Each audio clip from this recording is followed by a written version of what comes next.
Hallo julle en baie welkom by vandag se klein groeples. Ons is steeds besig met die reeks bergpredikasie en ons gesels bietjie vandag oor die woordjie trane. Ja, bergpredikasie is 'n tydperk gewees waar Jesus op 'n berg gaan sit het en met die mense gepraat het oor hoe 'n burger van die koninkryk lyk. Dit was 'n onderwysing gewees waar Jesus die fondasie van 'n geestelike lewe uiteengesit het. Nou in hierdie bergpredikasie fokus hy op 'n paar goed en hy sê gelukkig is die, en ek lees vir ons hierso vandag in Matteus 5 vers 4. Dit sê gelukkig is die treurendes, want God sal self hulle trane afvee.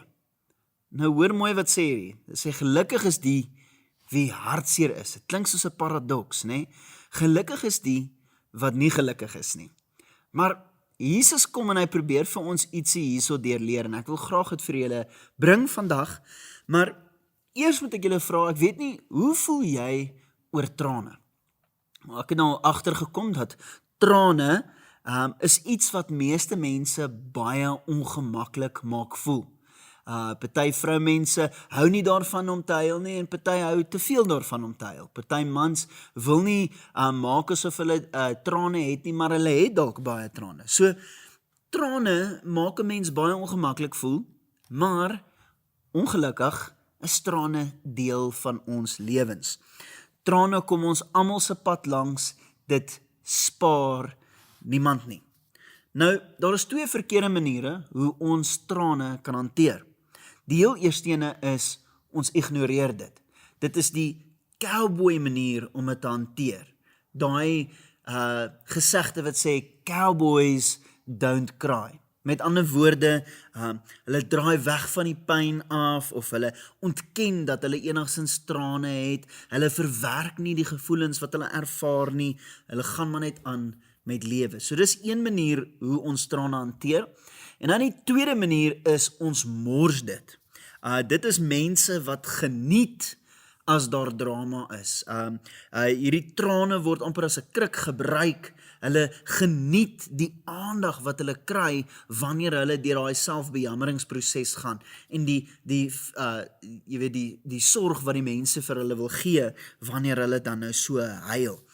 Vir hierdie mense is genesing ook nie 'n opsie nie, want as hulle nou genees van hierdie trane af, dan gaan die mense hulle nou nie meer jammer kry nie.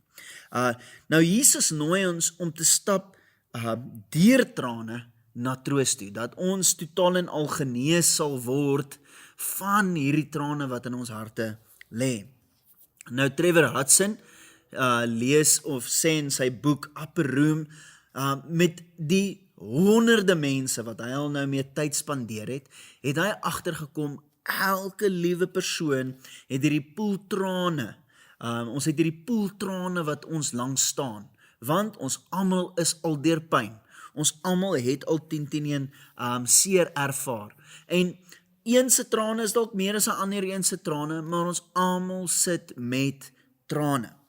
Dit is dalk iets wat met jou ouers gebeur het, dit is dalk verlies, jy het iemand aan die dood afgestaan, dit kan dalk 'n verhouding wees wat op die rotse lê, dit is dalk jou gesondheid, en jy het hierdie trane van berou.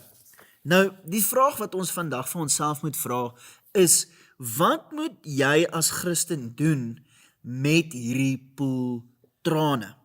Nou, as ons Vader, bemoedig hy ons om ons trane na hom toe te bring. Nou, Dawid is 'n uitstekende voorbeeld van iemand wat sy trane vir die Here gee. Ek lees vir ons hierso in Psalm 13 vanaf vers 2. Dit sê die volgende: Hoe lank gaan U my nog bly vergeet, Here? Vir altyd? Hoe lank gaan U nog van my af wegkyk? Hoe lank moet ek nog my eie planne maak en my dae met kommer deurbring? Hoe lank sal die vyand my nog oorheers? Luister tog en antwoord my. Here my God, gee my tog nuwe lewenskrag. Ek wil nie sterwe nie. Anders sê my vyand, hy het my oorwin, en juig my verdrukkers oor my ondergang. Ek hou vas aan U troue liefde, oor die uitkoms wat U gee. Juig my hart. Ek wil sing tot eer van die Here, omdat hy my goed gedoen het. In hierdie stukkie sien ons hoe Dawid na God toe kom met sy trane. In hierdie gedeelte is Dawid ongelooflik eerlik oor die gevoelens wat in sy hart omgaan. Maar sy doel is nie om sy gevoelens te onderdruk of daarmee te speel nie, maar is om deur sy gevoelens te werk en dit te verwerk. Wanneer ons intensies gerig is om deur ons gevoelens te werk, is die Here gewillig om ons deur daardie proses te ondersteun. Maar vir God om ons te kan ondersteun, moet ons gewillig wees om daardie gevoelens na hom toe te bring.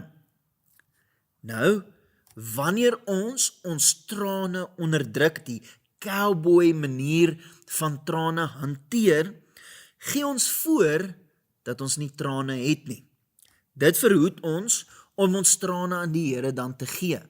Hierdie lei dan na 'n ongesonde emosionele dimensie. Wanneer ons trane mors, geniet ons die aandag te veel wat daarmee gepaard gaan. Dit verhoed ons om ons trane vir die Here te gee, omdat ons die selfbejammering en die genot wat ons daaruit verkry, te veel geniet. So dit verhoed ons dan om ons trane na die Here toe te bring, wat dan lei na 'n ongesonde emosionele dimensie. Maar wanneer ons soos Dawid ons trane met die Here deel en met ons geliefdes, kan ons ook soos hy juig oor wat die Here vir ons gaan doen. Ek lees vir ons in Psalm 13 vanaf vers 6 die B gedeelte. In my binneste borrel dit van vreugde, omdat U my uit my moeilikheid help. Ek sal die Here se naam met vreugde groot maak, omdat hy goed is vir my. Hierdie is presies dieselfde Psalm wat ek nou gelees het, waar Dawid getreur het oor wat in sy lewe aangaan. En aan die einde van dieselfde Psalm sê hy hierdie: ek het vreugde, God is goed vir my. Kan jy sien dat daar is 'n perspektiefverandering? Iets het gebeur in daardie aspek. Toe Dawid sy trane vir die Here gegee het, het daar twee dinge gebeur. Heel eerstens, ondersteuning. God het hom ondersteun toe Dawid sy gevoelens na die Here toe gebring het. Dawid het nie meer alleen sy eie trane moes dra nie, God het dit saam met hom gedra. En dis presies wat daai vers sê. Gelukkig is die wie treur, want God sal hulle trane van hulle wange afvee. Wanneer ons trane na God toe bring, dan eers kan hy ons ondersteun. 'n tweede ding wat gebeur het is, God het hoop gebring. God se goedheid het vir Dawid hoop gegee, dat alles sal uitdraai nes God dit sal wil hê. En omdat God vir ons is en nie teen ons nie, kan ons positief wees en hoop hê vir die toekoms wat voorlê. Ek lees vir ons hierso in Psalm 30 vers 12. Ek was in die rou, maar U het my van vreugde laat dans. Ek het my rouklere uitgetrek en vir my feesklere aangetrek. God wil jou graag ondersteun en vir jou hoop bring in tye van trane. Daar gaan ongelukkig op aarde altyd 'n geleentheid wees waar jy kan treur. Maar God sê, skep moed. Ek is hier vir jou. Ek het reeds die wêreld oorwin. Ek wil jou ondersteun en ek wil vir jou hoop bring. Maar vir jou om daardie ondersteuning te kan ontvang en hoop te kry vir die toekoms, moet jy gewillig wees om jou trane na God toe te bring. Wat beteken? Jy kan dit nie meer onderdruk nie, of jy kan nie met dit mors nie. Met dit in gedagte, kom ons gaan nou in die vrae in, en dan bespreek ons dit lekker saam. Tot volgende keer, totsiens.